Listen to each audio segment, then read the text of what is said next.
Aujourd'hui, sur la route du Tour vers Chambéry, la montagne s'impose aux coureurs. Près de 45 km d'ascension et 3 cols hors catégorie. Les premiers de ce Tour 2017. 3 cols hors catégorie, c'est d'ailleurs une première depuis la 18e étape du Tour 2011. Le col de la Biche, inédit sur le Tour, mais aussi le Grand Colombier pour finir le Mont du Chat avec une descente périlleuse vers Chambéry.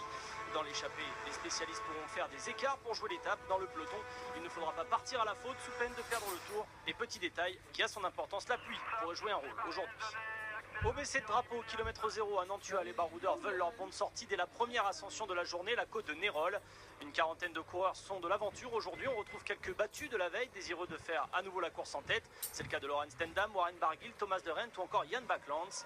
Mais aussi quelques très bons grimpeurs qui ont ciblé cette 9e étape. On pense à Thibaut Pinot, Pierre Roland, Bauke Mollema ou encore Dani Navarro.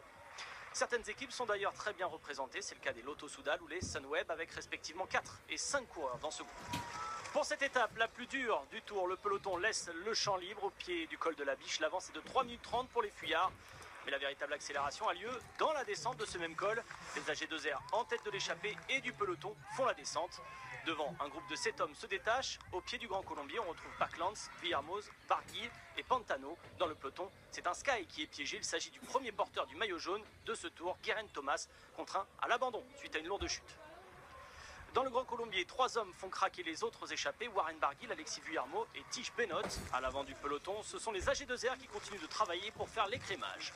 Après la descente du Grand Colombier, regroupement à l'avant avant la dernière ascension et avant le sprint intermédiaire dévolu à Michael Matthews, qui a tenu le rythme des meilleurs grimpeurs.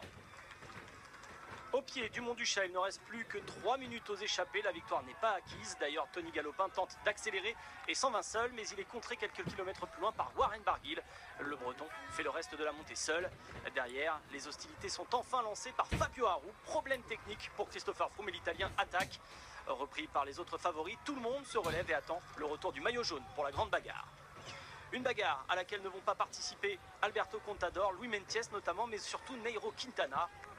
Un groupe de 7 favoris se détache aux côtés de Froome et Aru. On retrouve Romain Bardet, Dan Martin, Jakob Fuglsang, Rigoberto Urán et Richie Porte. Ces 7 hommes entamant semblent la descente du Mont du Chat. Une descente lors de laquelle Porte et Martin vont chuter. L'Australien est contraint lui de quitter la course. Romain Bardet lui a décidé de faire la descente. Il reprend Warren Barguil à 12 km de l'arrivée. Barguil ne peut suivre le rythme du coureur AG2R et se retrouve dans le groupe des poursuivants avec Froome, Aru, Urán, Talansky et Fuglsang. Un groupe qui va reprendre Bardet à moins de 5 km de l'arrivée. On est quitte pour un sprint à 7 sur la ligne à Chambéry. Warren Barguil, longtemps échappé, pense pouvoir passer Rigoberto Urán. Mais le Colombien qui a lancé le sprint de plus loin reste le plus véloce. Il résiste et remporte sa première étape sur le Tour de France.